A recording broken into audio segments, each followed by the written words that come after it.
नमस्कार मित्रांनो, मुख्यमंत्री माझी लाडकी बहीण योजना. मित्रांनो, या योजनेमध्ये आता बदल केलेला आहे. मित्रांनो, आता नवीन साईट चालू केलेली आहे.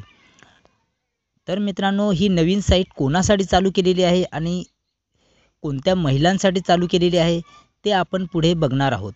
तुम्ही जर आपल्या चॅनलवर नवीन असाल तर लगेचच सबस्क्राईब करून घ्या. तर चला तर बघूया.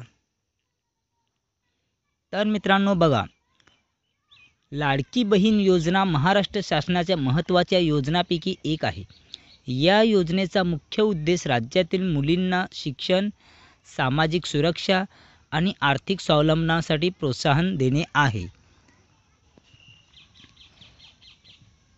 तर मित्रांनो, ही लाडकी बहीण योजना ही कोणासाठी चालू केलेली आहे आणि त्याची पात्रता काय आहे ते आपण बघूया.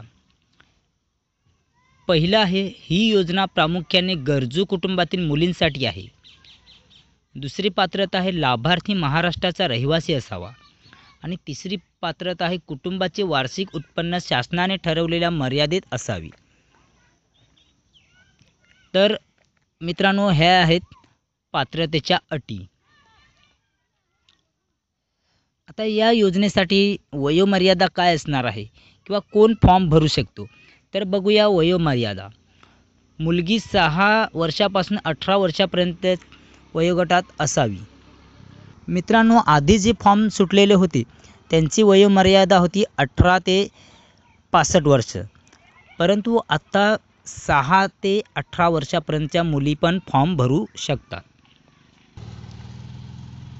तर मित्रांनो, या योजनेतून मिळणारे लाभ काय काय आहेत ते पुढे बघूया. पहिला लाभ आहे शैक्षणिक मदत. शाळेत शिकणाऱ्या मुलींसाठी फी सवलत किंवा संपूर्ण शिक्षण खर्च शासनाद्वारे दिला जातो. दुसरा आहे आरोग्य सुविधा. मुलींसाठी मोफत आरोग्य तपासणी शिबिरे आणि औषधोपचार. तिसरा आहे महिला सक्षमीकरण. आर्थिक सहाय्याने मुलींना उच्च शिक्षण, व्यावसायिक प्रशिक्षण किंवा लघु उद्योगासाठी प्रोत्साहन. तर मित्रांनो, या योजनेतून हे लाभ मिळणार आहेत. आता मित्रांनो, अर्ज प्रक्रिया कशी करायची आणि कोणत्या वेबसाईटवर करायची ती लिंक आपण बघणार आहोत. तर मित्रांनो, वेबसाईट बघूया. https://testmmy.it.gov.in. पुन्हा एकदा वेबसाईट बघूया. testmmy.it.gov.in या नवीन अधिकृत वेबसाईटवर जाऊन स्वतःची नोंदणी करावी. आता मित्रांनो, पुढे बघूया कागदपत्रे कोणकोणती लागणार आहेत.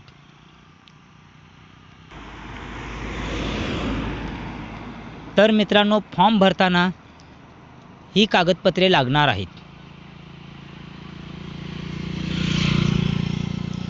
पहिलं आहे आधार कार्ड. दुसरं आहे रहिवासी प्रमाणपत्र. तिसरं आहे उत्पन्नाचे प्रमाणपत्र. चौथं आहे शाळा किंवा महाविद्यालयात शिकत असल्याचे प्रमाणपत्र, म्हणजेच दाखला, आपला जन्माचा दाखला किंवा बोनाफाईड. तर मित्रांनो, हा फॉर्म भरताना घ्यायची काळजी, कशी काळजी घेणार ते पुढे बघूया. माहिती अचूक भरा. चुकीची माहिती असल्यास अर्ज रद्द होऊ शकतो. तर मित्रांनो बघा, माहिती ही खूप अचूकपणे भरावी लागेल. जर या फॉर्ममध्ये चुका आढळल्यास हा फॉर्म रद्द केला जाईल आणि या योजनेसाठी तुम्ही अपात्र होऊन जाणार आहात. आता बघा मित्रांनो, योजनेची अंमलबजावणी. लाडकी बहीण योजनेची अंमलबजावणी जिल्हा पातळीवर महिला व बाल कल्याण विभागाच्या सहकार्याने केली जाते. योजनेची सर्व माहिती ऑनलाईन उपलब्ध आहे. तसेच स्थानिक कार्यालयामध्ये देखील मदत केंद्र स्थापन केली गेली आहे.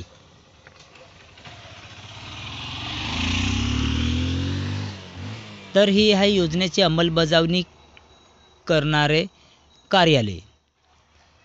आता महत्त्वाच्या सूचना काय आहेत? अर्ज करण्यापूर्वी सर्व आवश्यक कागदपत्रे तयार ठेवा. म्हणजे तुम्ही अर्ज भरायला जाल त्याच्या आधी आपली सर्व कागदपत्र बरोबर आहेत की नाही ते तुम्ही तपासून पाहावे किंवा तयार ठेवावे. योजना संदर्भातील कोणतीही शंका असल्यास अधिकृत हेल्पलाईनशी संपर्क साधा. तर बघा, या योजनाविषयी जर तुम्हाला शंका असतील तर हेल्पलाईन नंबर दिलेला आहे, तिथे फोन करून तुम्ही विचारू शकता. वेबसाईटवर नियमित लॉग इन करून अर्जाची स्थिती तपासा. तर मित्रांनो, तुम्ही जर फॉर्म भरला असेल तर तुम्हाला आपलं स्टेटस काय आहे किंवा फॉर्मची सध्या स्थिती काय आहे, कुठपर्यंत फॉर्म अप्रूव्हल झाला आहे ते आपण या वेबसाईटवर जाऊन तपासू शकतो. तर मित्रांनो, ही आहे मुख्यमंत्री लाडकी बहीण योजनेची नवीन अपडेट. आता मित्रांनो, 6 ते 18 वयोगटातील मुलींना पण ह्याचा लाभ घेता येईल. अशीच नवीन नवीन माहिती घेण्यासाठी किंवा जाणून घेण्यासाठी आपल्या चॅनलला सबस्क्राईब करा आणि तुम्ही नवीन असाल तर नक्कीच सबस्क्राईब करून ठेवा. धन्यवाद.